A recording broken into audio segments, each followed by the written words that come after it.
All right, hello. Welcome again to Rat Party. Before we begin this episode, I have a quick announcement about last episode.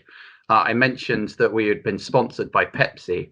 Turns out the check that they sent me has bounced. You fucking what, son? Do you think that has something? Do you think that has something to do with contradictory information? I want to make it absolutely clear that no hard feelings are in at all. We've got absolutely nothing against them. Wow, it's a 50-50 split today. Yeah. Mm-hmm. They love. We haven't cured any. Is that Pepsi out of a Coke glass, Sam? No, this is water. Oh, I was going to say, fucking. Oh. Is that also a McDonald's? Is that a McDonald's glass from when they used to do them? Yeah. Yes. I used to have one of them. I used to love collecting all the colours of those. That was a good day. Simpler times. Anyway, this is going to be part 2 of theoretically infinite number of parts. Yeah, true. We could just keep going. The great cinematic moments. So last week, actually, we went over 2 genres, if you will. We had comedy and emotion. Today, we're going to go through horror and action to potentially chunkier genres. A bit more open. Yeah, a bit more open, but also more focused in a very strange way. Yeah, weird, isn't it? It's weird. Yeah. Twilight Zone. It's all very strange. It's all very mystical. Yeah, you fucking love it, don't you? You fucking slag. Just channel my inner Danny Dyer ready for the action section. Love it, you. All right. So yeah, let's.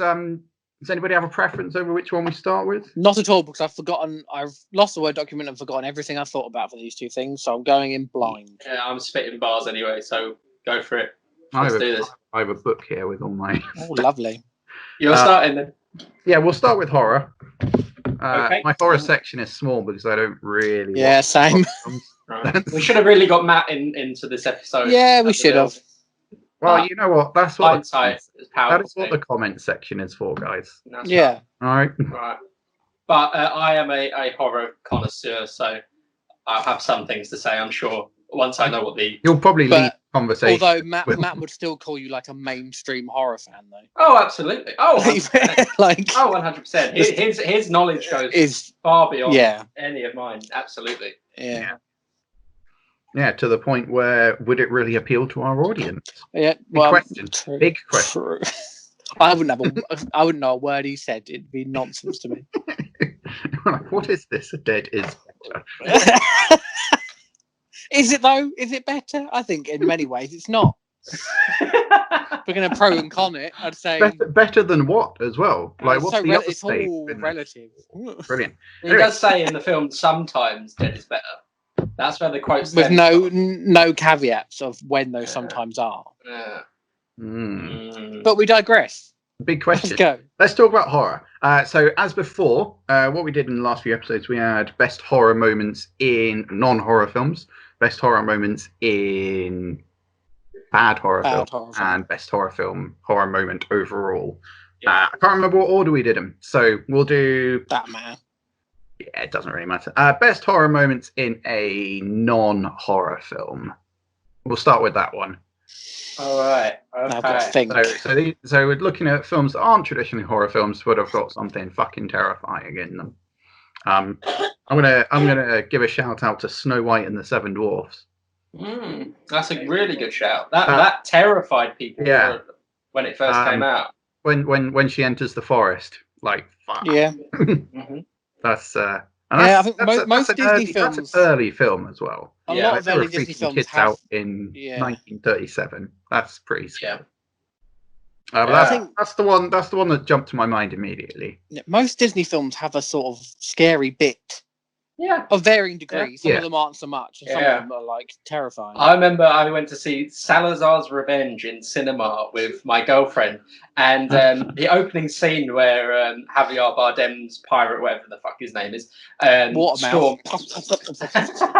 when he storms a ship at the beginning, and he walks down this staircase. My girlfriend led to me and went, "I'm so fucking scared." I was like, okay, that's interesting. So yeah, you're absolutely right. Disney do have those inflictions of horror.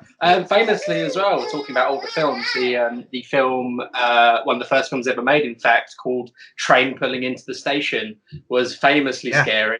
Yeah, Because people in the audience fucking thought there was a train coming at them. Yep, idiots, fucking idiots. Bonkers. What are they thinking? Man, it's 2D, mate. What are you fucking on? Fools. Yeah. Fools.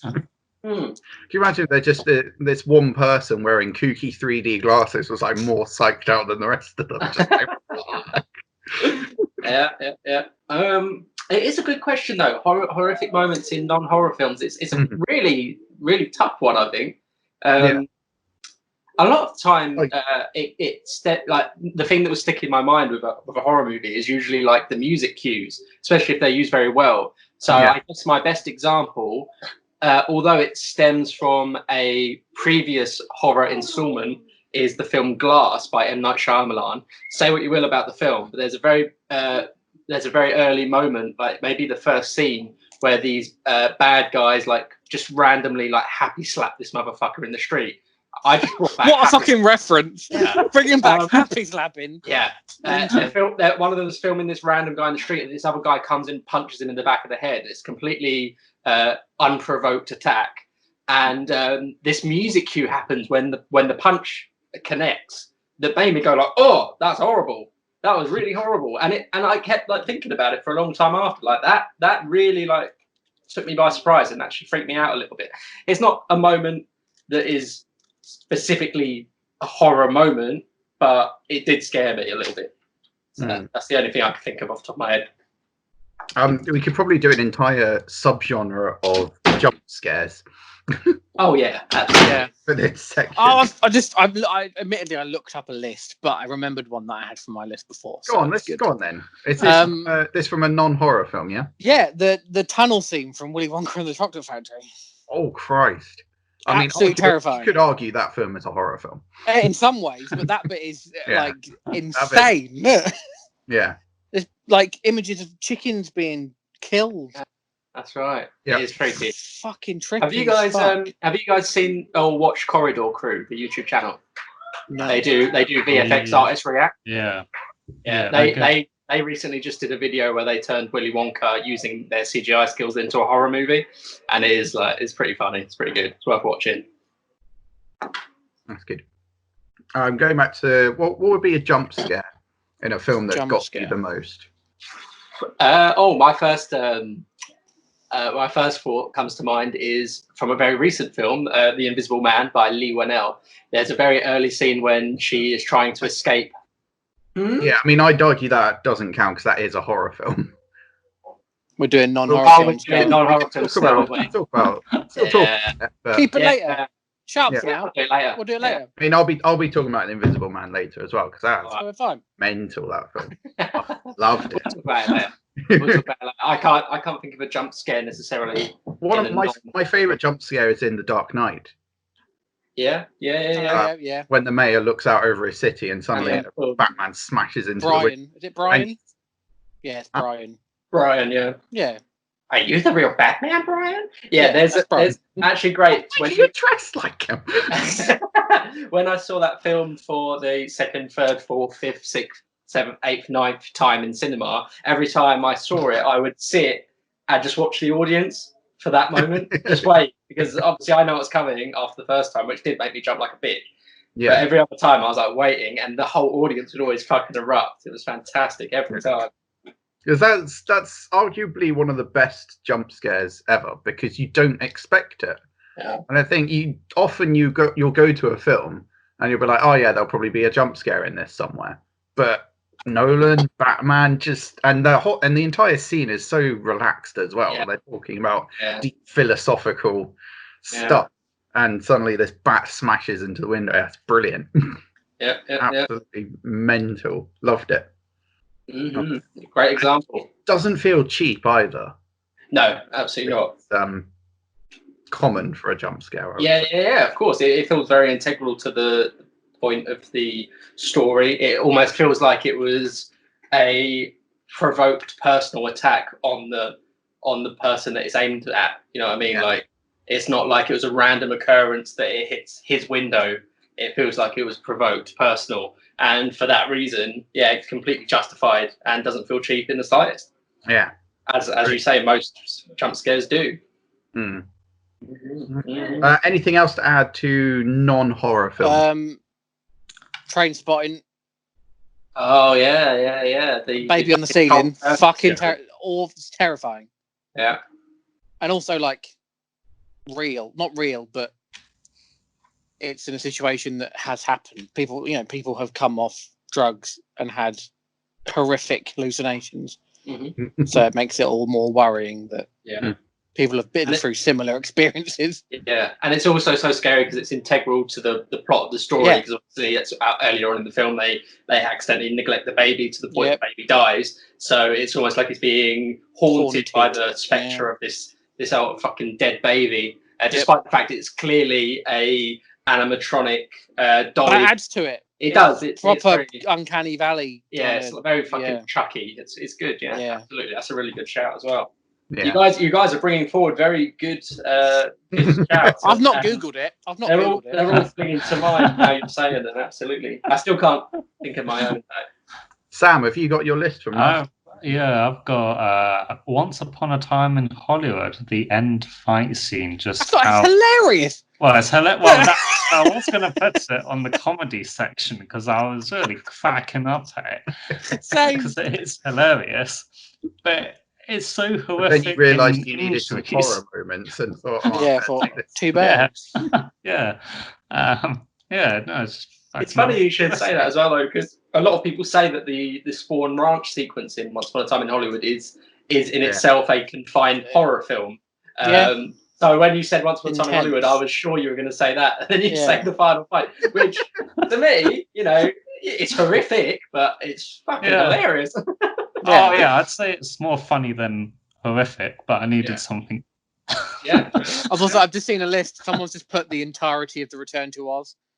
Yeah, not a moment, just the whole film. That film is frightening. I will agree with just the whole fucking film. That film is frightening. It's a madness. Yeah. All very solid choices there. Yeah. All right. What about bad horror films that have a good horror moment in them? You'll have to excuse me. There's a lot of bad horror films. Well, I don't think I've ever seen a bad horror film. Really? I've seen some trash. I don't really watch horror films. If I watch them, it'll be because people have recommended them. Yeah, true. And people aren't going to recommend the bad ones. That's very interesting. True. So some people do that. So many bad ones. Yeah. It's arguably the genre that puts out the worst movies, but also some of the best. Yeah. It's an interesting genre. Because it has probably the strongest fan base of a genre, of a specific genre. Yeah. There's a proper group of people that will see every horror film regardless of the quality. Mm-hmm. And often find good things in it just because they want to defend their own life choices, but that's irrelevant. I'm not taking shots at any particular people, but I mean, you could apply that to several. You could. Just in the horror community, it seems to be more. Fans, but I think with the horror community, it seems to be more prevalent because I think they're cool for liking them. Who are you talking about here, right? No one. Okay. No one. So yeah, I think that's why, and because they're made so cheaply, they're able just to churn them out. Yeah, I think the first one that springs to mind is, and it's not because there's any particular horrific scene in it, but it's just the idea of it as a whole is the new Child's Play film, which I've just recently watched on Netflix after not seeing it in the cinema. And I'm sorry to tell you, Matt, who I'm sure will be listening and did like the film. I didn't like it at all. I thought it was absolute dog shit. But there is an interesting thing about it. You didn't like it. You went out of the way to insult it. But the interesting thing about it is it's not just a straight up remake. They've done some different spins on it, and in this one, it is like an AI rather than the soul of a killer in it. So the AI effectively learns as it goes on. So very early on in the film, it sits there while these kids are sat around the TV watching a horror film and someone's getting absolutely battered, chainsawed up or whatever. And Chucky's watching it and watching the kids who are laughing at what's happening and thinking, oh, okay, this is good. this is a good thing what they're watching, right? And what it really reminded me of though was the fact that famously in the 90s, the Venables case, the James Bulger murder. I was going to say that. Yeah, was they blamed the. Was that intentional? Do you think? I think it might have been. They blamed that the kids, Venables and I can't remember the other kid's name, watched Child's Play 3 before they went out and did the murder. So that it's speculation. No one's ever actually No. It was That's the thing that people blame. People blame because they like a scapegoat, don't they? Yeah. So that's what. Yeah. And all that. They always scapegoat it, more than liking a scapegoat, people like an explanation that fits their worldview. Yeah, not that some people are just fucked. Yeah. But I think even if it was unintentional, I think that it's very hard to not be influenced by that when you're remaking a film of that level. Yeah. Because it was such a horrific and intense story that took the world by storm. You know what I mean? So, watching that, I was like, wow, that's really fucking interesting. And it's quite scary, but the film itself just didn't, to me, like... The rest of the film is Chucky being ridiculous. Yeah, and bollocks. Just, that's my first thought. I've got one, and some people would disagree. The first Insidious movie, I don't like it. I think it's awful. But the daytime jump scare bit is very good. Which bit?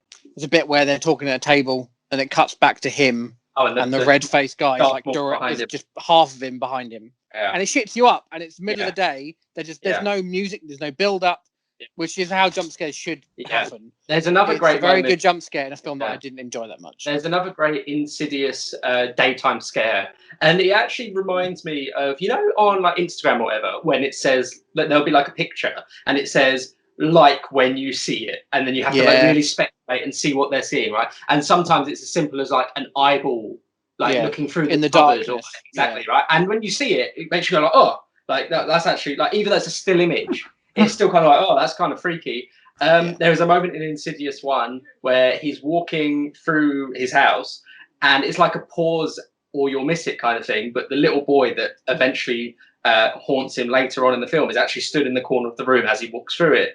And when you pause the movie or when you watch the movie back and you fucking see it, you're like, oh god, like it's always been there, but like now I've noticed it, now I'm actually putting my attention on it. It's actually fucking freaky as shit. Yeah, it's a bit unfair about Insidious because the first half of the film I don't mind.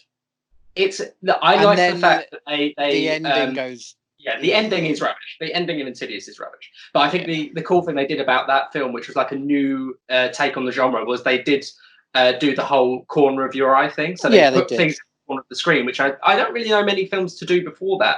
Putting something in the corner of the screen, but not putting attention on it, so you will see it in the corner if you are looking for it. Let's be honest, in real life, that's the things that scare you the most. Exactly. You can be alone, perfectly fine, happy in your house. Something will happen in your peripherals, and you will shit yourself. And it'll be nothing. Yep. I do it all the time, constantly. Oh, okay. It'll be something completely fucking normal, and you're fucking nearly karate chopping it's coming for you. And Insidious ruined itself by doing it more than once anyway. Insidious it's got worse and worse. It's got progressively worse, like no doubt. The fourth one was a train wreck of a movie. Really fucking bad. I gave up after the second one. I enjoyed enough the first one. I went, okay, they might, if they get the good things from the first one and do it, then the second one might be decent. But they didn't. They just lent straight more into the worst things, which is unfortunate. Yeah. Any more examples of bad horror films? Good horror moments in bad horror films.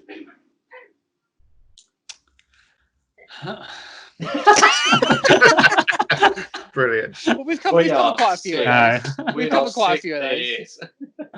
We did all right. So it's better than I thought we'd do. Yeah, I think when I see a bad horror movie, because I immediately know it's bad, I'm numb to it. Like, nothing scares you. It's very hard for me to get scared by a bad horror movie. I'm sure there is other examples. I just can't off the top of my head. Yeah, I don't watch enough to know. So let's move on then, I guess. You got anything, Sam? I put down Scooby-Doo. Which one? Number 1 or number 2? Because it's not a horror film, and that's a bad thing. It's a comedy film. Well, we could have been in the last section then, couldn't we, Sam? Yeah. Yeah. That's the second. Sam's one bit comedy behind. film Sam's going to bring mentioned us as a stuff horror from the film, one before. Uh, It's like the two Ronnie sketch. He's going to answer the question previous. Well, actually, I'll defend him here and say that Scooby-Doo is a comedy horror child hybrid. It's a comedy horror for children, so it works. Carry on. What were you going to say? While thinking about horror films that I've watched, I hardly watched any.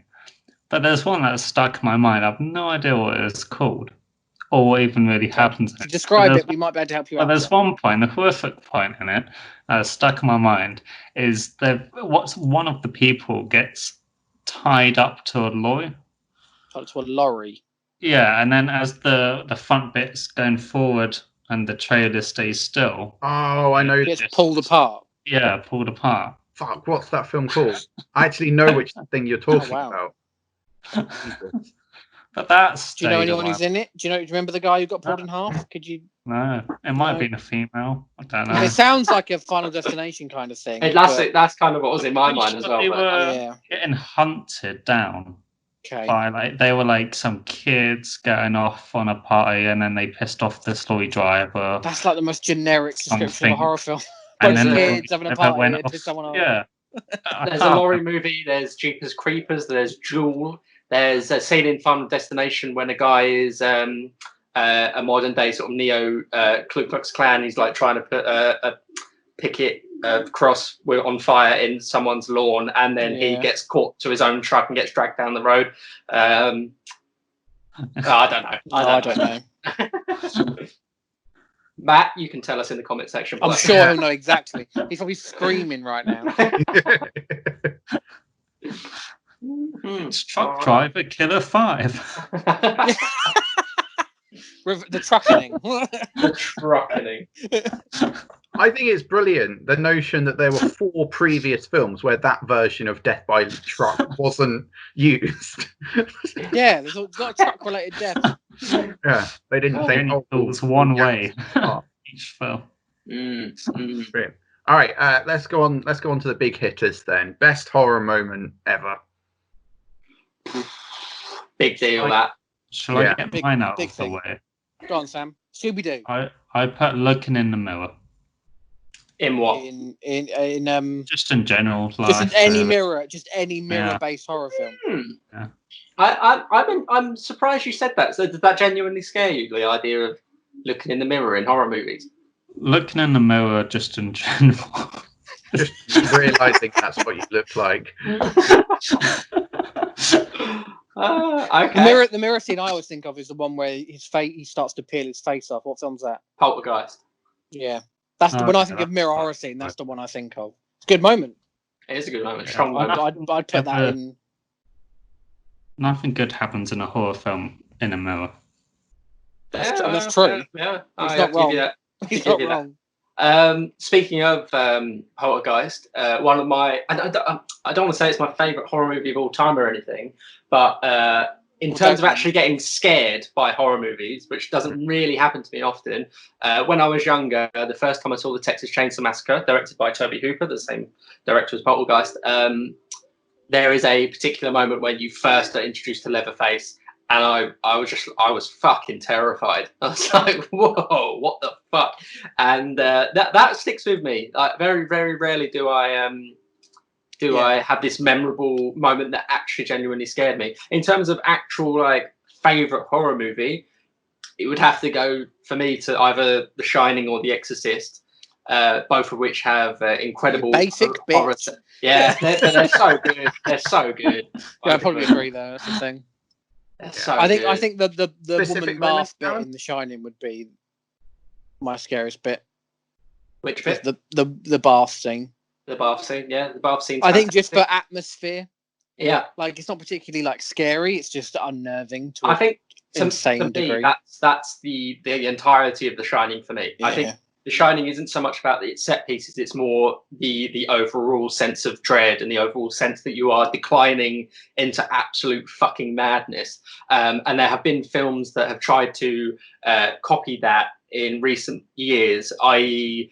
Amityville Horror, especially the Ryan Reynolds remake, which shows him descending into madness. And a lot of people who are more like sort of basic cinema goers actually prefer that because they're like, The Shining's boring, but in this movie it's really fast paced.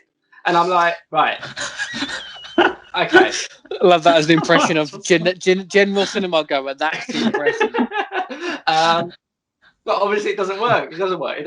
The Amityville Horror does not work in the same way that The Shining works. The Exorcist, however, fucking scary. It is. It is. It's scary. fucking scary. It is scary. I wouldn't know what to say as my favourite set piece or my favourite horrific moment. Well, that's exactly what this podcast is, Callum. So you better fucking do it. Yeah, we're not just talking about top 5 movies. No, that's a different format. Memorable scenes. Fuck. All of it.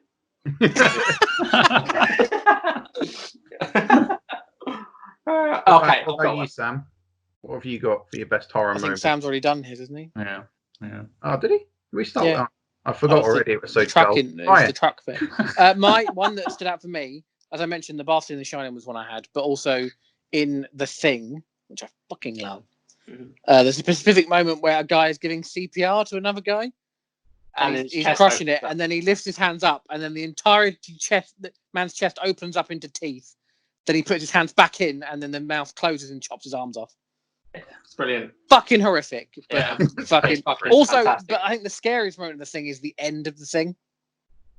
I think is the most like, because it's just like, it's not a good ending. No. The ending's very bleak. The ending is sure. they're not alive. Yeah. It's interesting as well. Have you seen the remake?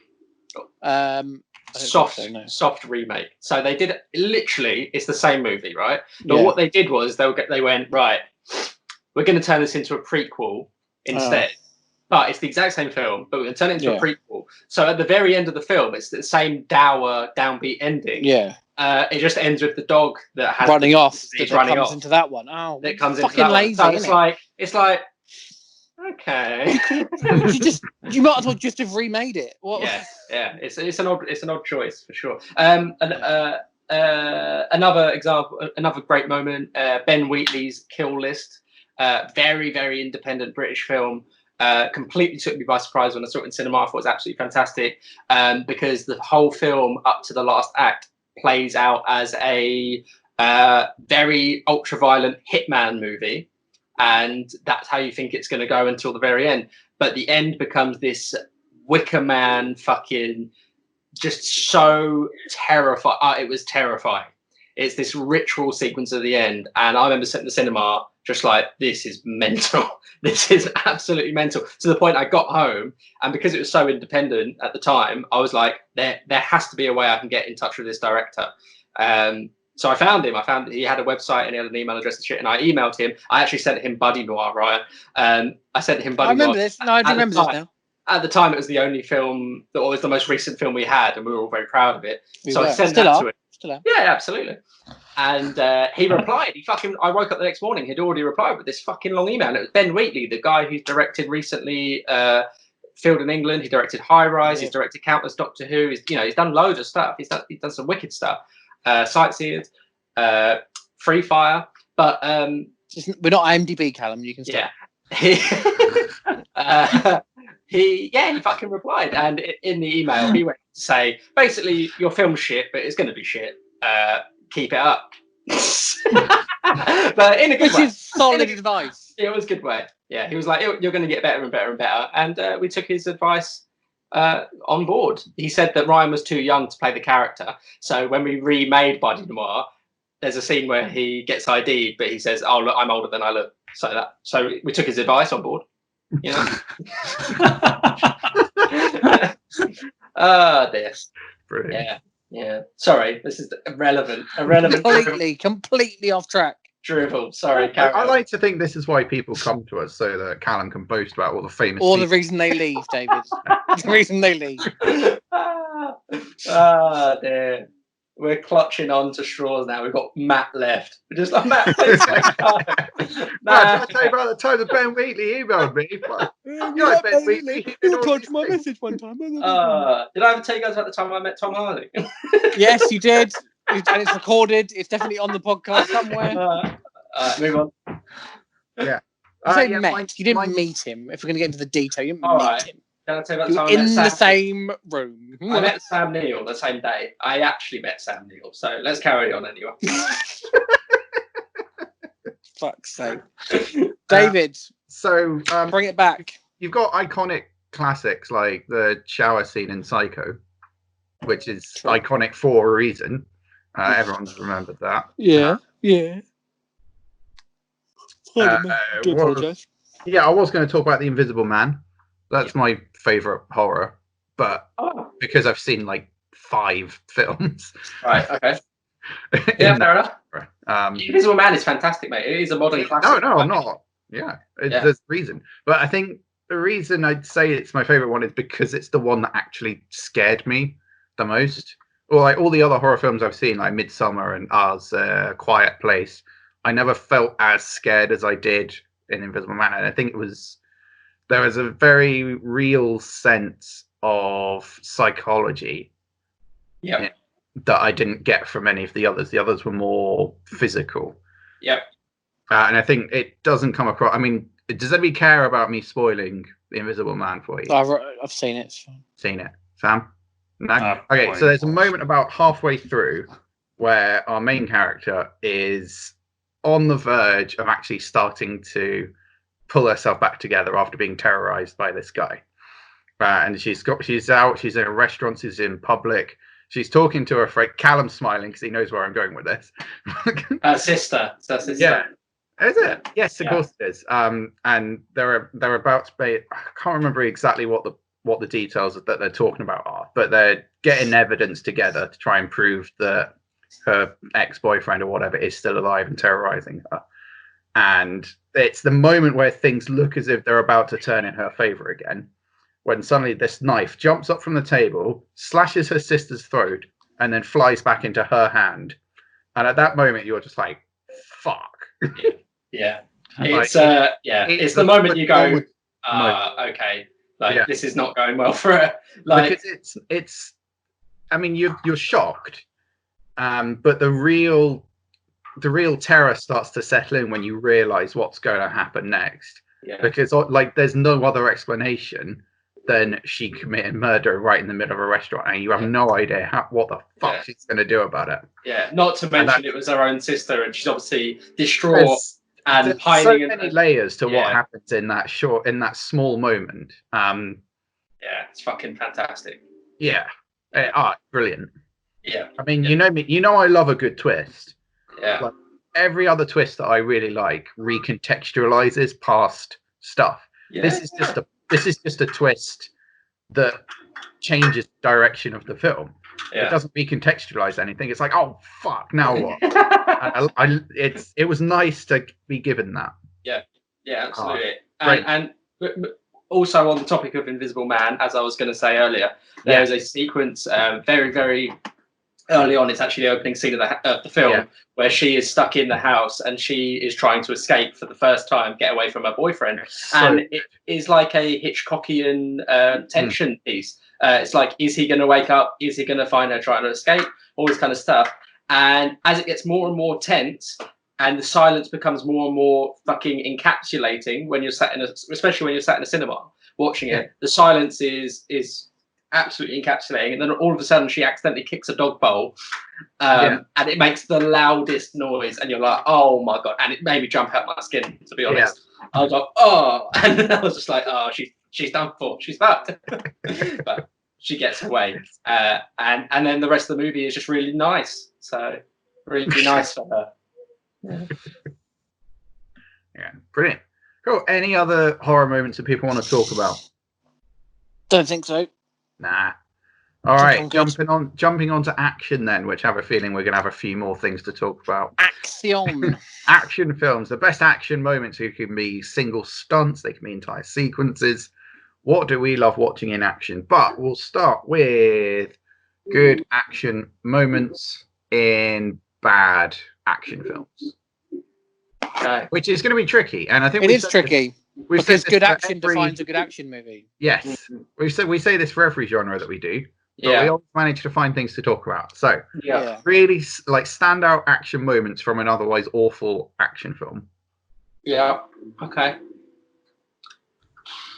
I put down because people hate this film. Go on. Die Another Day. Okay. But I couldn't decide between the hovercraft chase at the very start, or the please say the windsurfing scene. No. We're not talking about the greatest action man of all time here. Or the car chase in the ice castle. Honestly, you could populate this entire subsection with. I've got one. I've actually got one. Yeah. Which one do you pick, Sam? I'll go with hovercraft chase. I think that's a good choice in my opinion. Those. It ends really cheesy. Hovercraft chase is better, which means you should choose the car one. Because the car's full of gadgets from like a lot of his previous encounters. It's a real nostalgia trip for the viewer. I don't remember that bit. At all. I remember the hovercraft bit though. Oh, the car chip. They basically drive on ice. Like what? It might. But somebody looked at the name Iceland and thought, "Oh, there's probably a lot of ice there." So it's just an entire frozen sea or whatever the fuck. He uses the sun. He gets flipped over on one side, and he uses his ejector seat to flip himself the right way up. Fantastic. Oh, I love it. I'll have to find the guy who's chasing him has like loads of gadgets in his car as well, including an automatic Gatling gun that pops out the roof. Oh, it's mental. It's so bad. You should rewatch it. It's brilliant. It starts off with him hopping into his invisible car. Mm-hmm. That's how you know it's bad. When the Yeah, it's the same technology that the Invisible Man would later use. Absolutely. That's the first thing I thought of when I saw the Invisible Man. Hold on. The Invisible Man is James Bond. Just like you're wondering why John Cleese's leg isn't going whoa. B. Roy, what's your one? The opening to X-Men Origins, Wolverine Origins. That's fantastic. A very fair show. That's a very him just going through time, stabbing people, which is never not good. That's like you put that in any film, that'd be a good sequel. Just going through time, stabbing people. That sequence is so good that should have been the movie. That should have been the plot just stop it. Of the fucking movie. It was so good, and then the movie that follows is terrible. Yeah, that's a really good shout. I think that's on for a winner. Yeah, that's good. I remember sitting there going, "Oh, this actually might be good. We might have a good X-Men movie." It'd been a while at that point. It'd been, I don't know, we'd had. Was it the next one after Last Stand? I think it was. Yeah. Okay, so we had Last Stand and went, "Oh no!" And we thought, "Okay, no, hang on, they might have." No, they haven't. Yeah. We then waited 4 years and got First Class, and a big sigh of relief. Yeah, and then it went down. And then it went down again. And up a little bit and then down again. Speaking of Last Stand, I don't know if this can be called an action scene or not. I guess it is. It's a bridge action happening on screen. The fucking bridge bit. Yeah. Absolutely fantastic. Which Days of Future Parts just ripped off, didn't it? Let's be honest. Oh yeah, it did. Yeah. The stadium bit is just the same scene. Yeah. Days of Future Past was a good structured movie, but ultimately I don't think it's as memorable as that one scene in Last Stand. It's not. But First Class is First Class. Absolutely fantastic. Absolute First Class. Yeah. And the submarine bit in First Class as well. The submarine bit is, I feel like, it's very much. It's very different. It's different. Very fucking good moment. I can't think of a film or a particular scene at this current juncture, but I've got two filmmakers in mind that I feel like I could pick any film from and then pick a scene from one of those. Okay. DJ Caruso's career so DJ far. Caruso. DJ Caruso. His fucking name? film career has spanned starting with Disturbia, and then Eagle Eye, and then I'm Number 4, and then Triple X3. So Okay, I've seen 2 of his films. I Yeah. thought I'd never heard of it, and I've seen 2 of his films. yeah. Not bad. I Am Number 4. I remember seeing the cinema going, yeah, this is very much a DJ Caruso movie. It's not very good, but a lot of the action is actually very strong and very well crafted and actually quite exciting. I just can't remember any of it. And the other filmmaker who used to be called the King of Car Chases was Michael Bay. However, his most recent monstrosity starts with a car chase, which is the worst car chase in the world. Which actually it's absolutely shocking. But in earlier films such as The Rock or The Island, or even the first Transformers, I think the first Transformers will be the film I go with it. There is actually some solid car chases and action sequences. Which get progressively more hard to understand and hard to read, and progressively stupider as the film franchise goes on.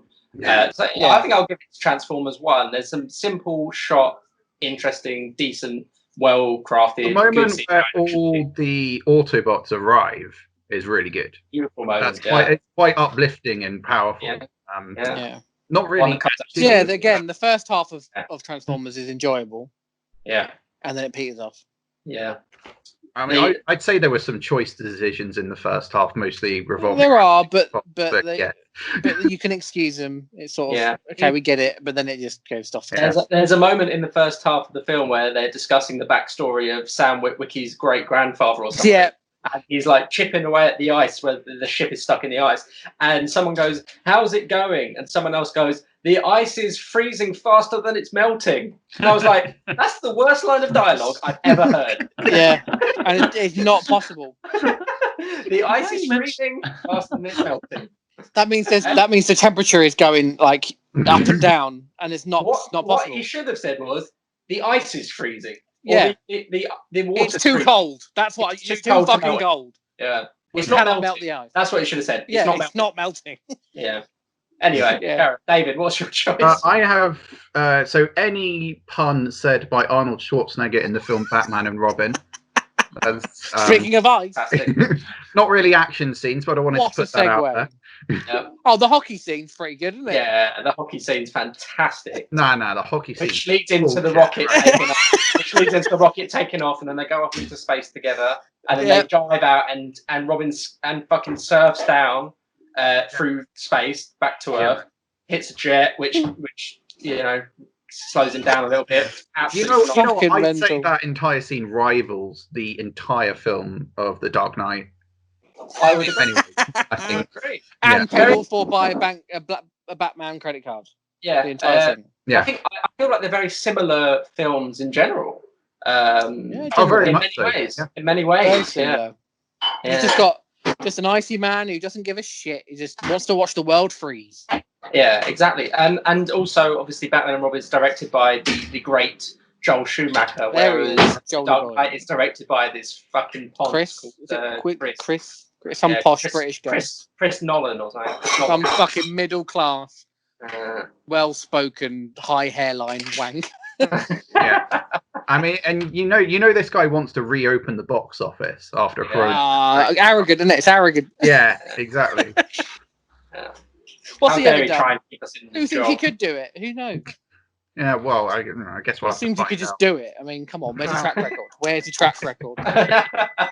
Use little indie devices. I mean, Sam sort of opened the floodgates for me. I could talk about every single James Bond film, and a lot of them are an example. Numerous of those are terrible, and have really good moments. The one I will mention is The Man with the Golden Gun, which has a fantastic stunt. Possibly one of the best stunts. There's a corkscrew jump.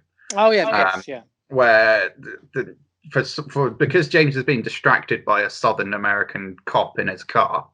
By Southern American, I mean USA South, not South the continent, like Texas probably, or some. He's got a drawl, and it's fucking annoying. Pan generic. One of the worst characters. I don't know why they brought him back for this film, but still, he finds himself on the wrong side of a river. But fortunately, there's a bridge that they can cross that's sort of been cut down in the middle. But he reckons if he can speed it off fast enough, he can spin the car in the air. That's right. Yeah, I've seen in the air, lands on the other side. They did that for real. They got an actual stuntman to do that, and it looks brilliant. So why on earth would you put a slide whistle noise over it in the final cut of the film? Because seriously. Because it's a British film, that's why, David. That's mental. We love a slide whistle. About that time they drop a handyman guy down a volcano or whatever it was. Is this in one of them he picks up one of the villains. He's in a helicopter, he picks up one of the villains, he's in a wheelchair. And they fly off. It's not a volcano. I don't know. A power plant exhaust thing, isn't it? It's a very large chimney. Yeah. And that's Blofeld. The film is for your eyes only, and it bears no relevance on the rest of the plot at all. Are we still on bad movies with great action scenes? Yes, we are. Right, yeah, okay. Both of those films are fairly bad. Yeah. I mean, I've got one more then. Which also is a chase of some sort, which is the Bourne Legacy, which is a terrible, terrible movie. Don't remember any of that film. And it has a really fantastic final motorbike chase sequence, which is so good that the second the bike chase ends, they end the film. They just end the film. We can't get any better. Let's just stop. The second it ends, it's mad. The fucking Moby music starts playing the second that motorbike chase finishes. Woo. And I was like, okay, fair enough. I'll give them that because the film before this has been terrible. So I'm happy that it ends right here, right now. Yeah, don't ruin it. Yeah, totally. Fantastic. I thought I had others, but apparently, no, they've all gone from my head now. It's all right. I mean, they'll come back to me as we talk about others. Right, best. As you go to sleep tonight, David, just go. Like, ring you all up at 2 a.m. Like, you need to re-record, guys. So, best action moments in a non-action film, which is weird because if it's got an action moment, usually it's an action film. Yeah. For a change, I'll start. For a change. I've gone with the aerial dogfight in Wallace and Gromit: Curse of the Were-Rabbit, which is a fantastic bit of action. It is. They basically Gromit needs to get up to his pal Were-Rabbit Wallace. Spoiler alert for those who haven't seen it. Spoiler alert for Curse of the Were-Rabbit. Well, they faked you out in the middle because you all thought they it was did. Touch, but you're so convinced. I tell you, as a 12-year-old child, I was mind blown. Fucking twist! It's Wallace. Yeah. That's brilliant. But yeah, they grab a couple of aeroplane fairground rides, and pull out the child stop blocks from underneath their accelerators, which isn't how children's rides work. Children's rides aren't just. You know what? In the moment, actual planes with stop blocks. You saw it and you were like, "Oh yeah, that makes sense." Wallace, Gromit's clever enough to know whether that's the case. Yeah, no, I was like that. You're so engrossed in the scene that you don't really think about it. It's true. It's true. So and then they chase each other around the grounds. Around the ramparts. One of my favourite moments from one of my favourite films. There you go. Yeah. Sorted. Speaking of which, my favourite must be the plane escape at the end of Chicken Run. Yeah, that's pretty good as well. That's also a very fair shout. I can give you that. My favourite moment in that is when a chicken is holding up a whole woman in the air. Yeah, brilliant. for like a long period. Like she sat with her head like disappeared for a good 10 seconds. And then suddenly she's holding it casually like, here we go. And even when she shows it, she's still just like this. Yep. Yeah, that is a good sequence. Yeah, fantastic. It's very enjoyable, very it makes you go like, oh fuck, like this is going wrong. Chickens. Yeah. Chickens are fun. Like the other thing with these two scenes is the painstaking effort they must have gone through.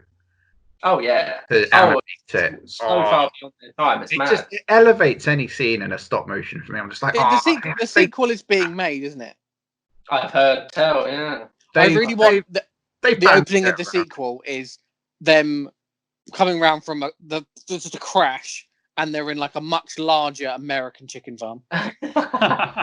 So it literally opens up with them coming round, just wreckage, because they can't land that fucking thing. That would belie the ending of Chicken Run, unfortunately. Yeah, we'd have to cut the ending short, but it's fine.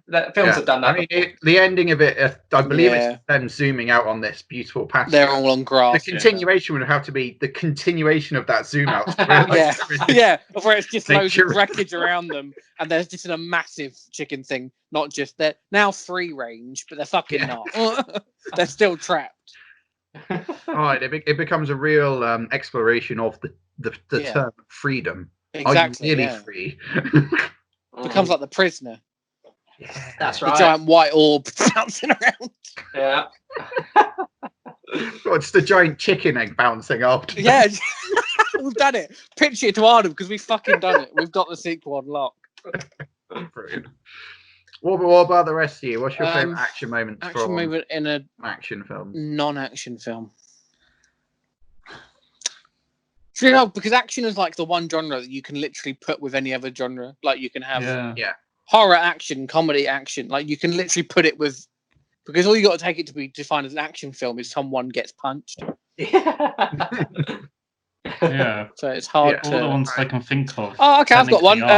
Either of the fight scenes from Anchorman. Yes. Because they're both fucking great. Oh. Yeah. I think the first one's a better action scene. Yeah. The second one's just cameos. The second one just goes, let's just get as many laughs as we can out of the ridiculous cameos. Yeah. Whereas the first one is like he's got a trident, doesn't know where he gets the trident from, and he genuinely fucking impales someone on a horse. So yeah, I think I'd go for Anchorman 1 specifically, but both are good. That's good. That's a good shout. I like that. Because action scenes can still be played for comedy. Oh yeah, absolutely.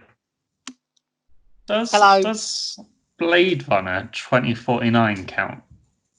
Sorry, I wouldn't say so. No, I'd say that's an action, a full-on sci-fi rather than an action. So I'm going to put that forward. So there's some fantastic action moments in that when he lands at the scrapyard and there's a drone just flying in the sky, just destroying everyone. It's great. And also that's the first, as soon as David said greatest cinematic moments, that film just popped into my head, so I had to good man. You know what? Good fucking man. That's a good movie. What film was about? Blade Runner 2049. Ah, okay. Yeah, because he likes blades, and he won some blades. Yeah, he loves Oscar Pistorius. He absolutely idolizes Oscar Pistorius. Yeah, there's some real action in that story. The convicted murderer, Oscar Pistorius. He's a Blade Runner, is he not? He is. There. God.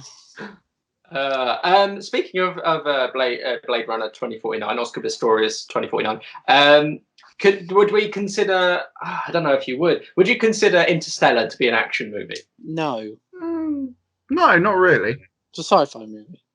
Then, in which case, I give the best cinematic action moment in a non-action film to Interstellar. The sequence that starts with Matt Damon trying to kill Matthew McConaughey, up until them reconnecting with the I've forgotten the fucking name. The Endurance. Thank you. That whole moment absolutely had me sweating in the cinema. It was mad. Yeah, it's not even like high action. It's just there's so much peril in the atmosphere on the planet that every move, like every punch, has impact. Because you're like, oh fuck, is this the one that's going to crack his helmet and things like that? And you're like, oh fuck. So good. There's not much for choreography or like explosions or anything, but everything has meaning, and you feel it a lot more because of that. Yeah, it's including the bit when he is headbutting Matthew McConaughey's visor, and he says, look, if you keep doing this, there's a 50-50 chance you're going to break your own helmet. And he goes, that's the best odds I've had in years. Like every moment, as you say, it's like, that character rightly so, has got better odds doing that than he has had for years. So I remember when I first watched that film and Matt Damon's revealed, I'm like, is that Matt Damon? I didn't know Matt Damon was in this. Yeah. Matt Damon's in this? Oh, he must be really important if it's Matt Damon. Yeah. Yeah, they don't get Matt Damon in for a bit part, do they? Yeah. No, If there's you no watch market the for that. Or You knew it was either going to go very well or very badly once Matt Damon got involved. Yeah. Or Unsane or the new Jay and Silent Bob, which his cameo is completely wasted in.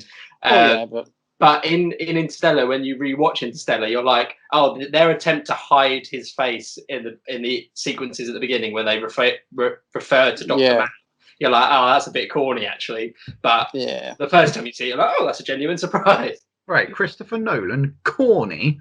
Never. This isn't Callum. to me, it's still probably my favourite of his films. Yeah. Love Good callback. Brilliant.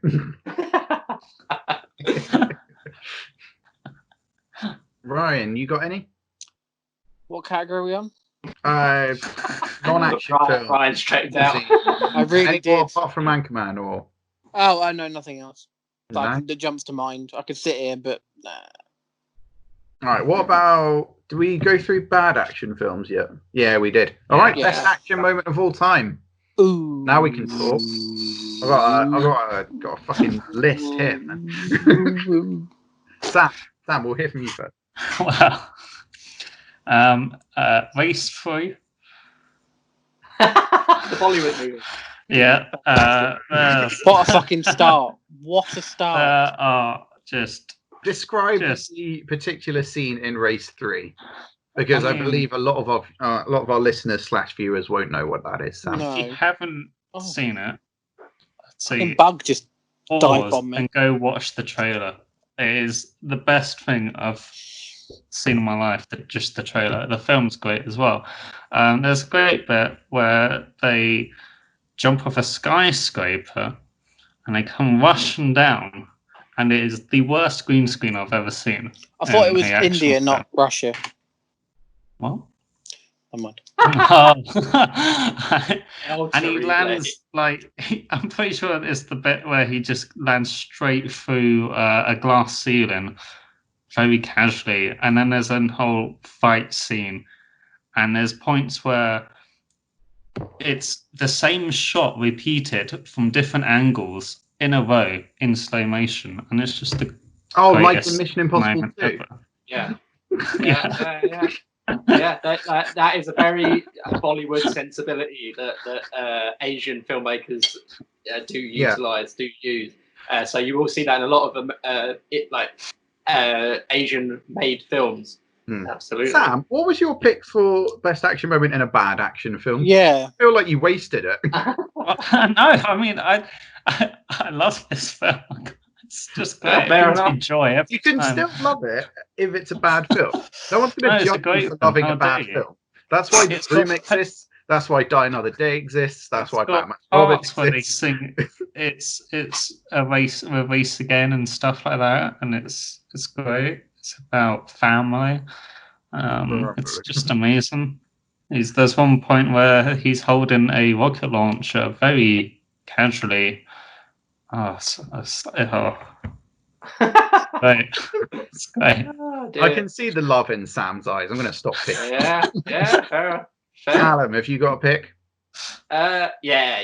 Is it Mission? here we go. Yeah, absolutely. From the vague descriptions of Sam to the overly detailed unnecessary analysis from Callum. Whether it would definitely be a Mission Impossible. Whether it be the Rogue Nation sequence in which they are fighting during an opera, which is a dialogueless sequence, and it's absolutely just the story is being told so well through no dialogue, just action. When you're talking about a scene that's just action. My favorite thing about that opera sequence in Rogue Nation was how much it reminded me of a similar sequence in Quantum of Solace, and how much better it was. So much better. And Eagle Eye, and there was a film I watched the other day. I think it might have been Simpsons actually, And there's a sequence in Godfather 3 as well. All of them are at the opera and they're waiting for a note to be hit so they can fire their gun without anyone knowing. It's a very old hat thing, but Mission Impossible 5 has done it the best by a country mile. But I think ultimately it would have to be Fallout. The action in Fallout is just fucking unbelievable, beginning to end. Absolutely balls to the wall, fantastic, and probably the sequence either when they're running through London or when they're driving through Paris. One of those two. Take your pick. And then my other honourable mention would be the entirety of the raid, as I see that as one sequence, as one long continuous, long basic, and all of it excites the hell out of me. Yeah, cool. I've got a soft spot for the Halo jump in Fallout. So good. I think Godzilla. I think my soft spot mostly stems from seeing it in IMAX. Yeah, the first time I saw it in IMAX, it fucking blew. There's a shot where he's walking up to the edge of it just to look out over it, and you can you see the screen start. You're like, oh fuck. The better shot of that is the shot of the cameraman recording the behind the scenes of it, where the cameraman is recording the cameraman. So there's a cameraman behind the screen just recording, and that's even more amazing. Yeah, that is good. I think I loved it the first time I saw it. I thought absolutely amazing. I think what has ruined it for me slightly on rewatches is the lightning storm CGI clouds. First time I saw it, I was like, that's mind blowing. That's fantastic, especially with the redness of the aircraft and the blueness of the storm. It looked very striking. However, I think a more intense similar sequences in Ghost Protocol when the camera comes out of the Burj Khalifa in Dubai and very really similarly leans over like that. Oh mate, it was amazing. Really wish I had seen that film in IMAX. Amazing. The other sequence that I saw in IMAX that blew me away was the plane heist at the beginning of Dark Knight Rises. Yep. Which was fucking unbelievable. That was the early release thing as well, wasn't it? That was I actually went to see Ghost Protocol in IMAX in London specifically to see the prologue of The Dark Knight Rises 6 months before it came out. Oh man, yeah, absolutely incredible. Everything I just said, I think, all contenders for the best action scene of all time in my mind. Yep. I've got written down the assault on Helm's Deep in Lord of the Rings: Two Towers. I now have nothing to say. No, you're right. Go on, discuss it. No, it's fine. No, go on. Talk about it. Well, I've now got no ideas to bring to the table because you've all taken them from me. Well, I mean, I think it shows that we're all fairly in agreement when it comes to this particular genre. Ryan, Helm's please Deep, talk about Helm's Deep. You can do it far more justice than I can. From the moment the rain starts, it's fucking awesome. So Théoden's there. He says, "So it begins," and he's not lying. It fucking begins, and it begins, and it's an action sequence that's like, I mean, it must be about 20. It's gonna be between 20 and 30 minutes, probably, maybe a bit longer. Almost. Yeah, I mean, if you cut out all the bits with the tree ants in between them, then the tree ants. Ents. Tree ants. A tree ant. What is this, Lion King?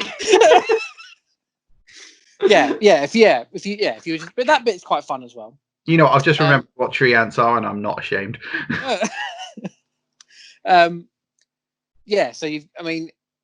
now I've piped up Mina about to talk about it. I can't now think of anything to say about it. Just go watch it.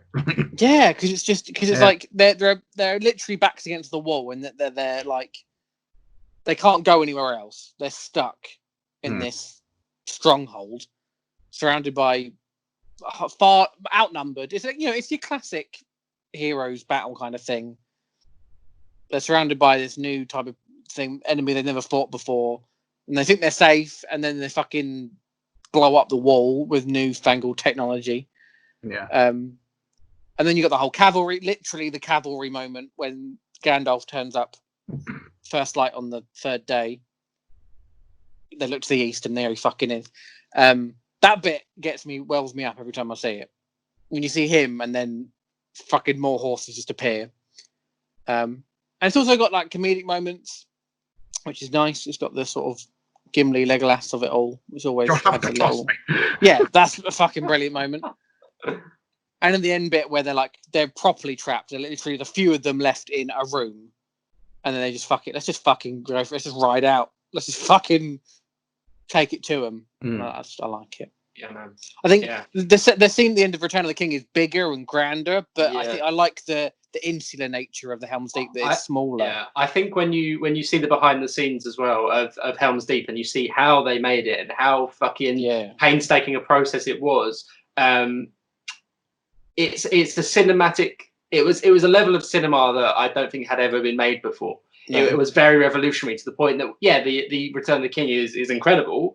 The final battle scene is absolutely amazing. But I think Helm's Deep has something about it that was so impressive that I was like, okay, I don't think anything's going to impress me as much, even if it's broader, even if it's grander, because this was so fucking impressive. Yeah. The thing that makes Helm's Deep stand out to me, like quite a significant amount beyond the other sort of battles, is the fact that Helm's Deep, it's got tactics to it. Yeah. Both sides have got very specific strategies that they employ, and they have to adapt those strategies. And you can see that happening in real time. Yeah. So I think as soon as somebody spots an orc carrying a giant bomb, it's like Legolas, take that guy down, and he can't get there in time. And you see these individual moments in there. It allows for small characters to have their little action bits, but you can see what effect that has on the overall battle. It's just nice to see those sorts of things. I think one of my favorite bits is when all the ladders start coming up. And you're like, oh, fuck, they've got ladders. Shit, they got ladders? We didn't think about ladders. Why the fuck did we take into account ladders? Yeah. No, I think you're absolutely right. Ladders. I mean, that's classic. That's a classic military thing from past. Like, you see it in Game of Thrones as well. And also you think that, like, they're orcs. They don't know ladders. Yeah. They don't have the ingenuity for ladders, and they fucking... Yeah, but you know who does have the ingenuity for ladders? Uruk-hai. So it's different. But yeah, exactly, yeah. Yeah, absolutely. Yeah. I think very similarly, as you said about the characters, how they all have their own personalities, which affects the overall outcome. I think similarly, we saw that again in Avengers Endgame, and all the fucking Marvel movies, because even just down to the way each character moves. I think if you compare it to something like Justice League, where like every character, regardless of power, is just throwing a punch. Yeah. Like that's just what they do. Whereas each person utilizes their own power, specialty. Yeah, and I think it just adds so much texture and so much like realness. And I feel like Helm's Deep has a very similar thing. So there is also a case for Endgame, but I think Helm's Deep 20 years before did it just as well. Just as I'd say Helm's Deep probably does. I mean, if you were talking Avengers, I would probably say that the airport fight in Civil War is a better action. Would probably be a better action scene. I mean, Endgame is just big. Yeah, there's so much going on that the spectacle of it all. But I never felt like there was any peril so much in Civil War as I did in Endgame. Because you knew that ultimately these people have still got films to make. None of them are going to die. The only bit was when Rhodey falls down, and the first thing you see the bit when he hits the ground, you're like, okay, that's mad. No one caught him. That's not meant to happen. But in terms of like casualties or peril, that's the biggest thing that happens, which is cool because it's intimate.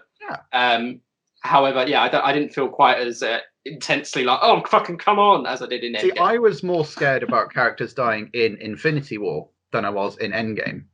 Yeah, because we knew that Endgame is going to end well, because otherwise we can't, can it? Like Infinity War, like anything could have happened. Yeah. But like the fight between, like it's like maybe 1 or 2 minutes, but the fight between Doctor Strange and Thanos is brilliant.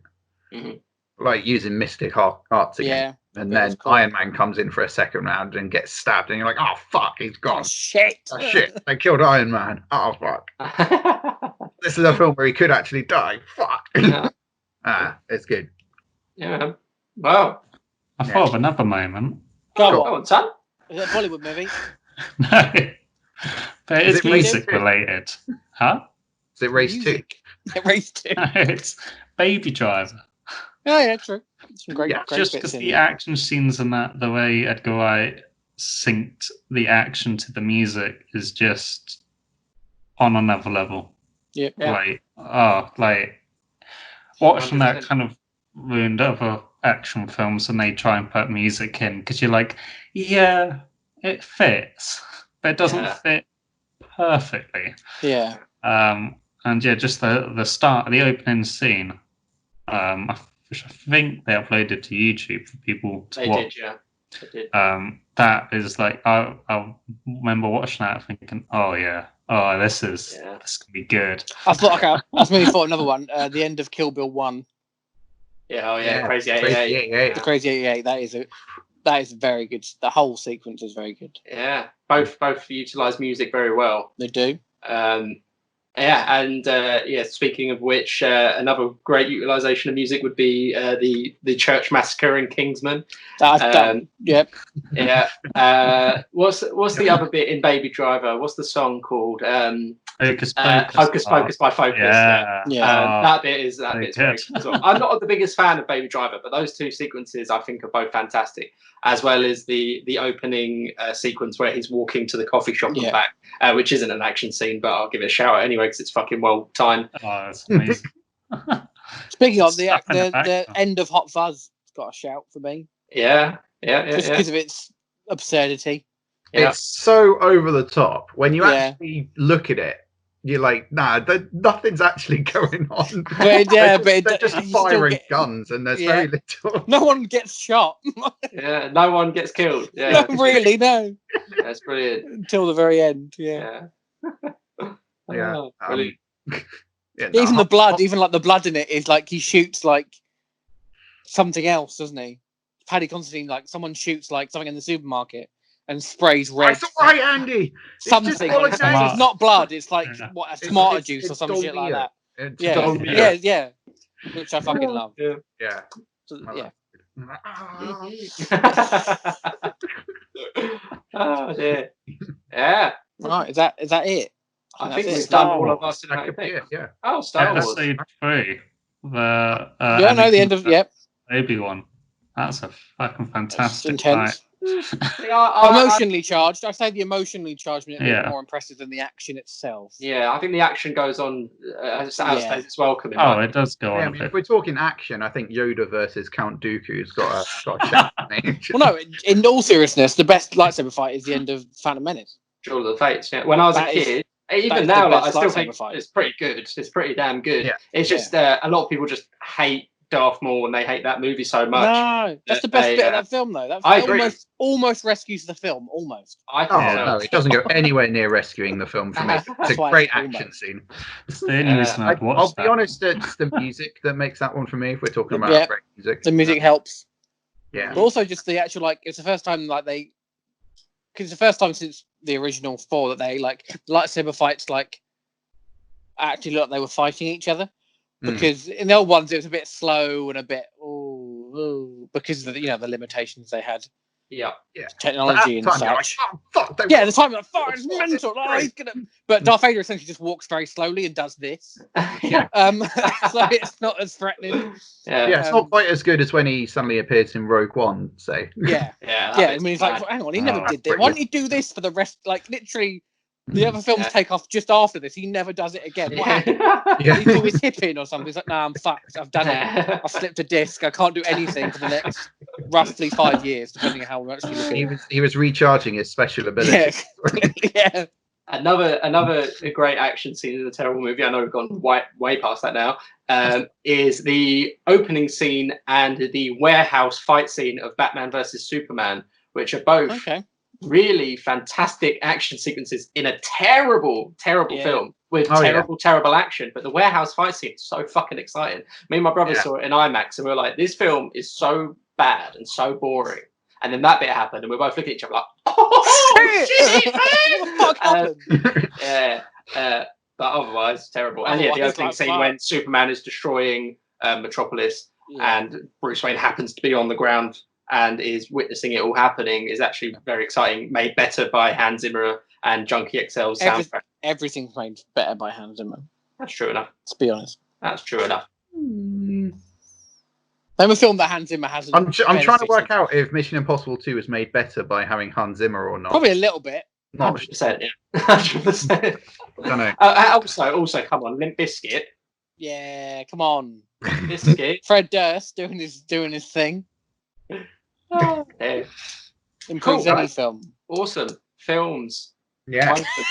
Anyway, Films. That's the summary of this. Film.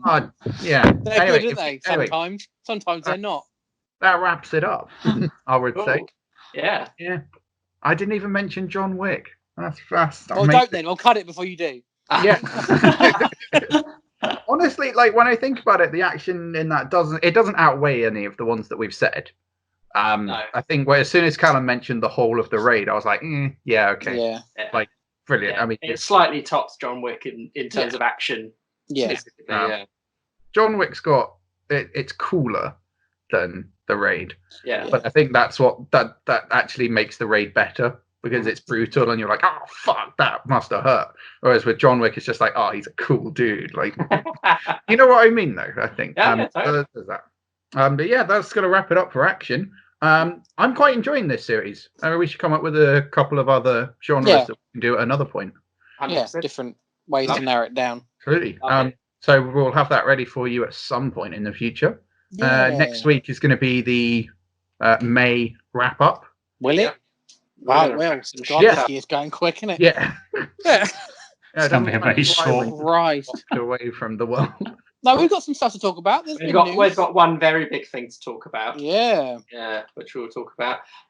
It's a I big could think plane. of a couple, How but- big a plane? Who knows? Well, Venom 2. Yes, that's the big news. Yeah,